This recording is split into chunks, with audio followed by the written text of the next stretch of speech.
Bien, y ahora ya presentados estos ejes de lo que va a ser el conjunto del subproyecto de la UNED y el primer bloque temático marco del Imperio Global, ya voy a dar la palabra a Pablo Hernández Sau para que nos explique más específicamente cuál va a ser su contribución. ¿De acuerdo? El caso que yo quería presentar aquí, el caso de Juan de Boulogne, es un caso particular, pero puede ser comparable. Yo creo que lo más interesante justamente de colocarlo aquí es hacer una comparativa y llevarlo más allá. Juan de Boulogne iba a ser el primer embajador permanente en la corte otomana a partir de 1782, pero es mandado a partir de 1775 a Italia para abastecerse de información y llegar en 1779 está mal el PowerPoint, a Estambul, y durante 4 años desarrolla todas unas negociaciones que van a dar fruto finalmente a un acuerdo de paz. Con lo cual, lo primero que yo quería plantear cuando empecé a pensar sobre la práctica diplomática es que es necesario hacernos dos principales preguntas, que creo que toda la presentación y lo que yo quiero aportar para este proyecto, para esta reunión, son más preguntas que respuestas, que yo creo que es lo interesante. La primera pregunta que aparecía es ¿cómo funciona la diplomacia en casos transculturales, en casos en los que no se comparte, como decía Diana, con Subramanyán, cuando no se comparten lazos constantes, ya sea por dinastía, ya sea culturalmente, porque hay una cultura política constante que se está intercambiando. En ese sentido, otra pregunta que me parecía muy importante es, cuando hablamos de prácticas diplomáticas y cuando hablamos de diplomacia, ¿de qué hablamos? Creo que es una pregunta de la que tenemos que partir,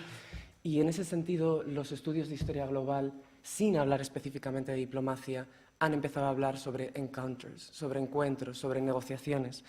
y me parecía que una manera de poder acercarnos es este concepto que algunos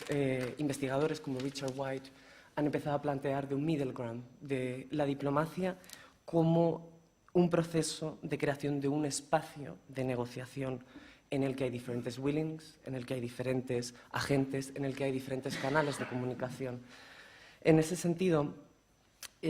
siguiendo un poco las ideas de Subramanyán, de Gruchinsky, de Richard White, han empezado a aparecer una nueva manera de acercarse a contactos diplomáticos y empezar a pensar que la diplomacia no solamente es la diplomacia formal, sino que hay diplomacia en el Índico, hay diplomacia en el Atlántico, con comunidades autóctonas que aparecen durante el XV, durante el XVI, durante el XVII, incluso en el XVIII. Y cómo podemos empezar a pensar en todo ello como diplomacia, como ese middle ground que se negocia constantemente y que da lugar. En ese sentido, han empezado a aparecer muchos de los conceptos que ya apuntaba Diana, que son los brokers, los informational brokers, los go-betweens, el give-giving, las prácticas de regalos, las networks. La idea de, hace relativamente poco han empezado a aparecer ideas sobre knowledge and knowledge, ¿no? El conocimiento y la ignorancia. Empezar a pensar desde un punto de vista epistemológico cómo nos estamos acercando a todas estas prácticas diplomáticas. En ese sentido, muchos de los comentarios que yo le hacía a Diana cuando empezamos a hablar sobre la posibilidad de incluir este mini proyecto dentro de este macroproyecto, me parecía muy interesante que el Imperio Otomano es un caso muy similar y muy distinto al caso del Imperio Español, y tenemos muy poco contacto. Lo interesante es que en todo ese mundo de Imperio Otomano han empezado a aparecer una conexión entre historia global, no comprendida como el globo, sino como grandes preguntas que intentan ahondar más en cómo funciona la interconexión y la interdependencia, y la New Diplomatic History en el Imperio Otomano. En ese sentido, han empezado a aparecer durante los últimos 10 años una serie de publicaciones, mayormente en inglés, muy interesantes, que plantean grandes preguntas. Preguntas como cómo funcionaba la información de la mediación diplomática en Estambul. Es el caso de Jean-Paul Gabriel. Este libro fue publicado en 2015, quien es colega en Oxford. De la misma manera que unos años antes había aparecido este libro de Nathalie Rothman, Brokering Empires, que se centraba en los dragomanes, en los traductores, que en muchas ocasiones cuando hablamos de diplomacia hasta qué punto nos planteamos seriamente el papel de la lengua, el papel de los agentes informales y formales asociados a toda esa diplomacia. Otro libro que ha aparecido relativamente reciente y que me parece muy importante de tener en cuenta, no trata directamente con diplomáticos, pero son algunos de los casos, que es este libro de Cornel Sberling, Imperial Unknowns, que ha empezado a analizar justamente cómo franceses y británicos durante la segunda mitad del XVII, primera mitad del XVIII, tienen que desarrollar unos puentes de comunicación y empezar a cubrir un desconocimiento, una ignorancia en el que la intención, en el que los informadores, los comerciantes desarrollan un nuevo espacio de negociación. Por último, quería mencionar, y algunos de vosotros yo creo que ya lo conocéis, a Michael Talbot y la nueva corriente que ha aparecido en el Imperio Otomano sobre gift-giving, sobre las prácticas de regalos. Y creo que eso puede ser algo muy interesante yo creo que con Mercedes, con Ernesto, con mucha gente que podemos ahondar en cómo funciona el regalo en base a la comunicación, en base a la información, en base a la asimetría o simetría. Con lo cual, tengo muchas ganas de poder hablar un poquito más con ellos. En ese sentido, presentando muy rápidamente el caso de Juan de Borja, Juan de Borja es un caso, yo creo, muy interesante para ahondar en esa relación entre historia global y los nuevos aportes de historia global y los aportes de nueva historia diplomática. Como os decía,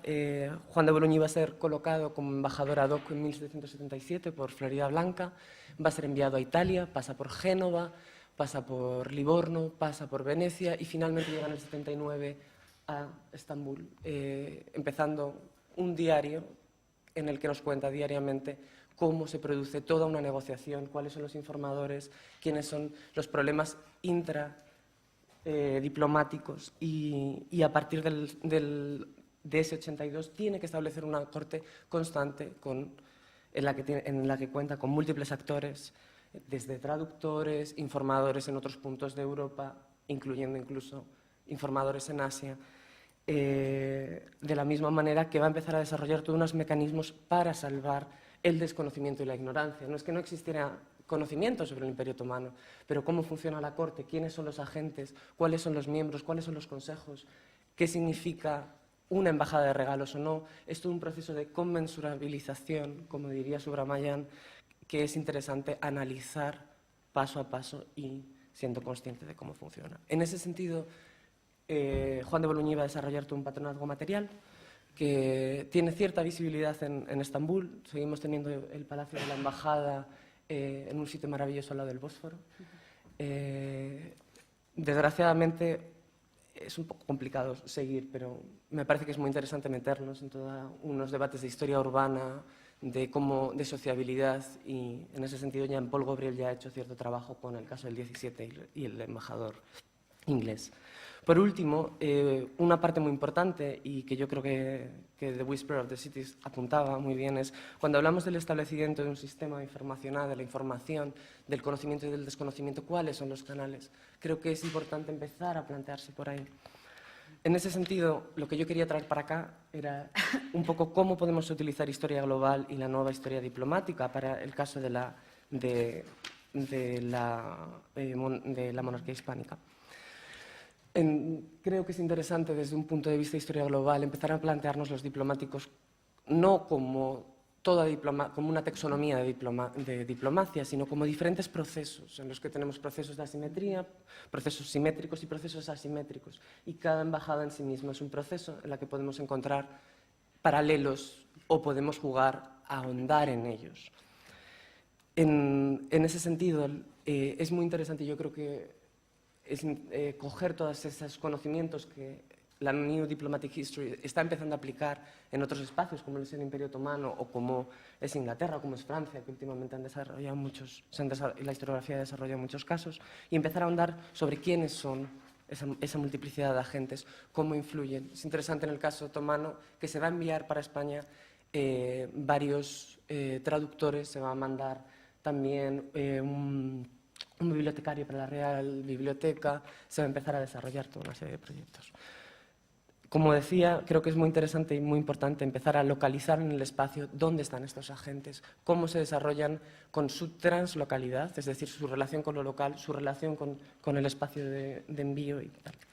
Y por último, cómo esos procesos y el proceso diplomático como una negociación está en constante cambio. Y en ese sentido, esa mediación cultural es una mediación política que está en constante alteración y que es interesante colocarla en un sentido mucho más global. Estas son algunas de las preguntas, sé que me estoy yendo un poco de tiempo, con lo cual, sobre todo lo que yo quería plantear es un poco eso, cómo esta práctica de mediación cultural se desarrolla en cortes simétricas y asimétricas, cómo la representación y la presentación de los diplomáticos es algo a analizar mucho más detalladamente, volviendo a la imagen, volviendo a la información, y cómo se conmensura algo que es inconmensurable, supuestamente. Por último, cuál es el papel de diferentes actores y, sobre todo, los objetos. Yo creo que sería muy interesante, y aquí ya lanzo la primera propuesta para Mercedes y yo creo que también para Ernesto. Podría ser muy interesante hacer una comparativa de cómo funciona el regalo, de cómo el retrato funciona de una manera simétrica, en la cual ya existen unos canales de información y, en el caso del Imperio Otomano, el envío, por ejemplo, de textiles funciona en ese sentido como una mediación. Y nada, muchas gracias por escuchar. Muchas gracias.